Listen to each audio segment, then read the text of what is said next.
We're going to talk about hacking in this video. And really, what is hacking? To be a good hacker is to be a good programmer. Because if you know how to write programs and you know how programs work, you start to see what their vulnerabilities are and what their weaknesses are, and how you might be able to exploit those vulnerabilities and weaknesses. And so it's like anything where you can gain some expertise. As you gain that expertise, you start to understand that thing more. And as you understand something very thoroughly, it allows you to know how it works and to use it to your advantage in any way that you might want, right? Ethically or unethically. So ultimately, again, tech is a tool. How we use it is really the question. Do we use it for good or do we use it for ill? Do we use it for the benefit of all, or do we use it for the benefit of me?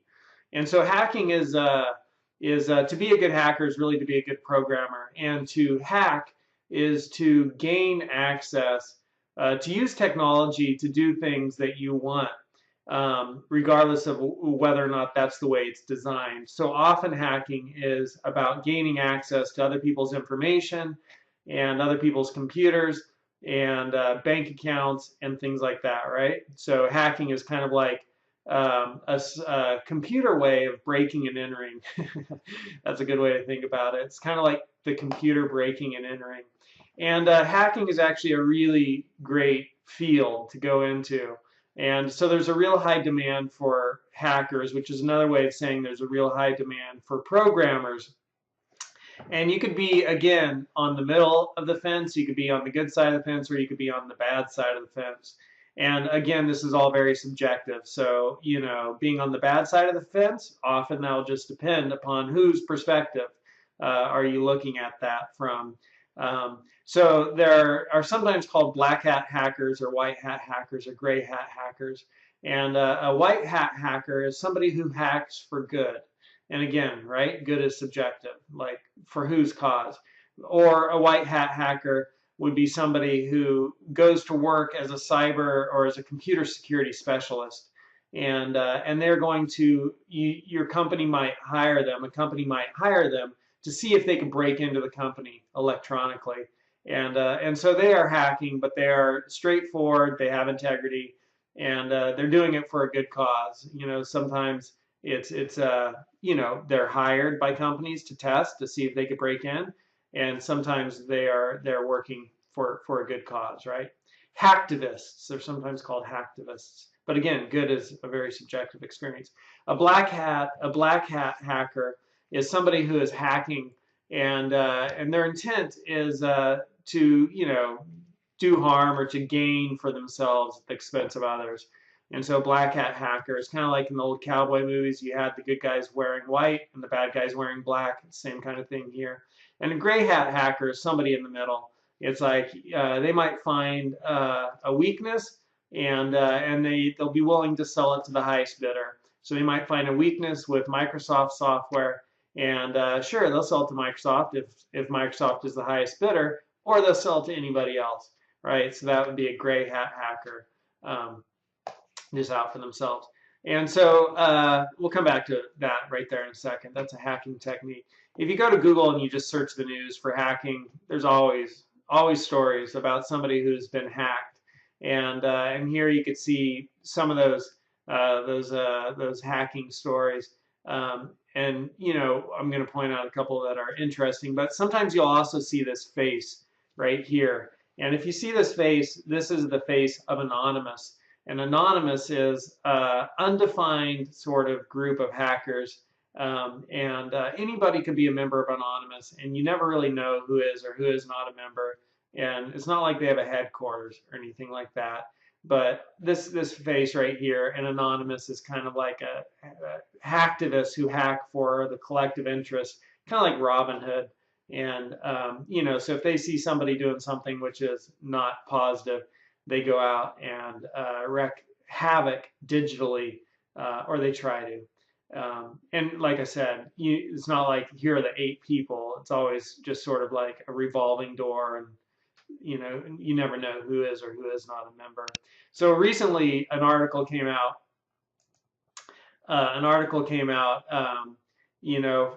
Revealing more about how much America and NSA has been using spying to and hacking, right, just to listen to and garner communications from other people around the world.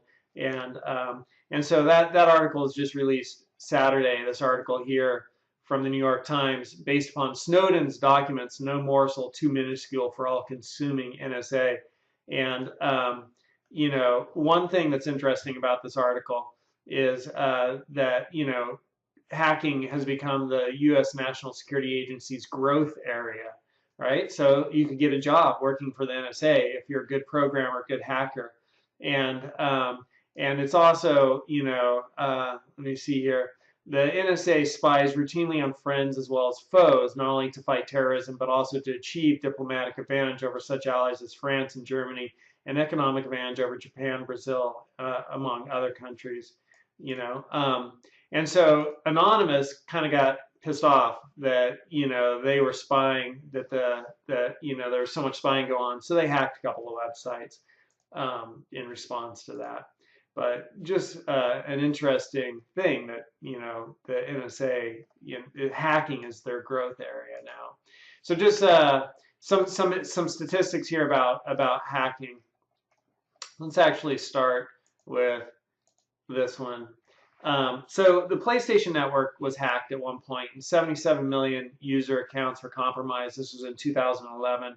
Name, address, country, email, birthday, password, login, security answers, purchase history, billing info, credit card number, right? The FBI's had an affiliate site hacked. CIA's had an affiliate site hacked, or had their website hacked. PBS.org has been hacked. Adobe's been hacked, right? There's always somebody who's been hacked. Hacking statistics, nearly a third of all hacks originate in the US, the highest of all countries. 83% of people don't use a separate email address for online purchases. Almost 3/4 of Americans have fallen victim to cybercrime. $1 trillion is the total value of intellectual property hackers stole from businesses around the world in 2008.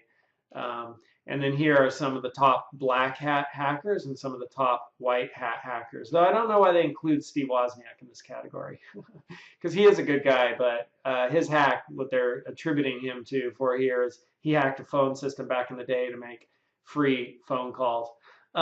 So some of the stuff that, you know, this also points out here, this is a really cool thing. How long does it take to hack a password?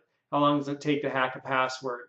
If the password's 6 characters in length and they're all lowercase, it takes 10 minutes. If it's lowercase and uppercase, it takes 10 hours. If it's lowercase, uppercase, numbers, and symbols, it takes 18 days. If it's 9 characters in length and it's lowercase, 4 months. Uppercase and lowercase, 178 years. Uppercase, lowercase, numbers, and symbols, 44,530 years. So this really tells you you want your password to be 9 characters, lowercase, uppercase, with some numbers and symbols. And it'll be a password that's hard to crack. So that's what that tells you there. Have a good password. And that kind of takes us back to this article. Just how bad are the top 100 passwords from the Adobe hack? So Adobe got hacked, and really recently, 38 million Adobe IDs and encrypted passwords were stolen. And then somebody was able to take that data and find out what the most common passwords were. And like, you know, 1, 2, 3, 4, 5, 6, 7, 8, 9 was a very common password. And other ones too, right?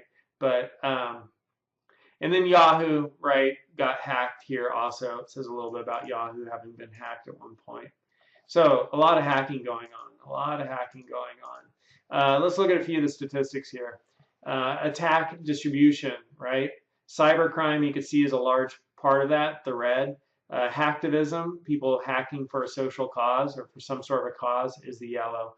Cyber warfare and cyber espionage are a lot smaller. But of course, that data is a lot less readily available. And that's one of the things about hacking, which is interesting, because it's like if Bank of America got hacked, they're not going to be like, we got hacked, we got hacked. They're going to do everything in their power to cover it up, right? Like, they don't want anyone to know about it, because then we'd be like, well, heck, I'm not going to keep my money at Bank of America, right? So, you know, really, how much hacking has occurred and how much of it has gone unreported? We don't really know. Same with cyber warfare and cyber espionage, right? Well, you might throw in here all of NSA, and before Edward Snowden released a lot of data, we didn't know how much was going on. And now we know a little bit more, but how much is still going on, which we don't know about, right? So that's kind of one of the things. So all these statistics are just sort of like taken with a grain of salt. This is just somebody's guess at sort of what's going on, like the motivations behind attacks, right? Cyber, let's see, hacktivism is a large motivation. Cyber crime is a large motivation. So the same kind of stuff as we saw up above. Distribution of attacks. This is interesting. SQL injection, SQLI, right, is this dark blue right there. So that's, or yeah, dark blue. So that's a really popular one. That one right there, unknown, right? Cross-site scripting, dark purple, you know, right there, 6.4%. That actually doesn't resonate with other stats I've seen about this. So just kind of interesting data to look at there. So here we have cross-site scripting, right? Yellow, that's pretty large. Information leakage, not quite sure what that means. Content spoofing, SQL injection, the dark one. So different hacking techniques. So who are the hackers? Anybody could be a hacker, right? A lot of them are amateurs, potential professionals, world-class cyber criminals. I don't know, just kind of an interesting statistic. Let's see, what else do we have? 3 in 4 Americans have fallen or will fall victim to cybercrime. 90% of businesses suffered some sort of computer hack over the last 12 months. There's the Sony PlayStation, huge. 1 million in intellectual property is hacked and stolen every year. Universities are also targets of hacks. One Florida university had 400,000 students. Is that listed here? It's not. Had their information stolen. You know, Facebook gets hacked 600,000 times per day, according to this, wherever this source comes from. Cloud computing. Yeah, so just some interesting statistics. If we go to the FBI's website and look at their cybercrime, we could see more information here. Here are some of the most wanted cyber criminals, right? People out there trying to hack and gain access to accounts. And then they have some articles, botnet operation disabled. So botnet is when they install something on your computer or on a bunch of computers out there, and then they can use those computers to do what they want. Botnets are networks of virus-infected computers controlled remotely by an attacker that can be used to steal funds, hijack identities, and commit other crimes.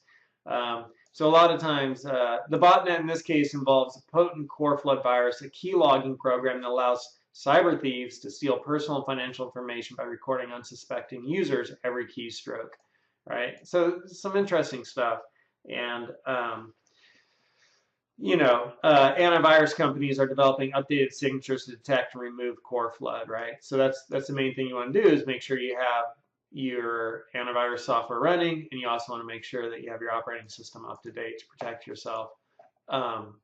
So a lot of times botnets will also be used for something called a DNS attack, denial of service attack, where all of a sudden thousands of millions of computers will start making requests for a certain website, and then that website will become overloaded with requests from all of these computers. And so anybody else legitimately trying to go to that website will receive a denial of service that web server is no longer able to provide service to them. You know, back in 2009, a bunch of people stole $9 million in cash from ATMs all over the world. That was another hack that occurred. There's the phishing hacks, right? Or, you know, where they send you links via email and if you click on them, it takes you to a spoofed website. There's also, they'll do the phishing, but with simple texting, simple message, SMS texting, right? Which is smishing or vishing, where they'll do a voice call. And so they actually call you or text you and then try to get you to click on a link. So again, if somebody calls you, you want to be really suspect, like, who are you, where are you calling from, let me get your phone number and your name, and then you just call the company directly. You don't call the number they gave you, and you say, what's going on? Is there something really up with my account? Because somebody just called me from this number. And so you call the business you know using the number you know.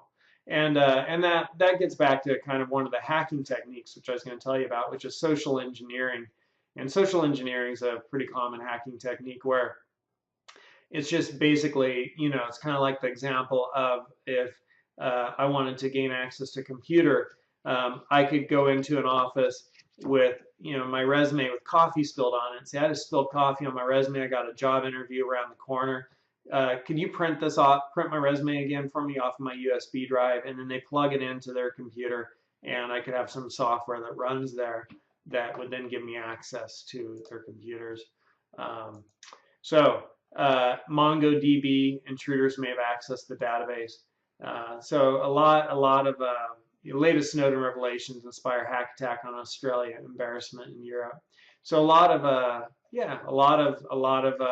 of different things going on with hacking. And the main thing to take away is it's a growth industry. And to be a good programmer, to be a good hacker is to be a good programmer. That's really what it takes. And there's all kinds of hacking that you can do: black hat, white hat, gray hat, depending upon who you're hacking for and what kind of hacking you're doing. It's against the law. It's against the law. You should know that too. It's against the law to access somebody else's computer without their permission. And then there's just a lot of interesting things going on in the news all the time with hacking. All right, so that's a little bit about hacking. And I'm just seeing here if there's anything else I want to say about it and some of the statistics and numbers on hacking. That's it. All right, that's hacking.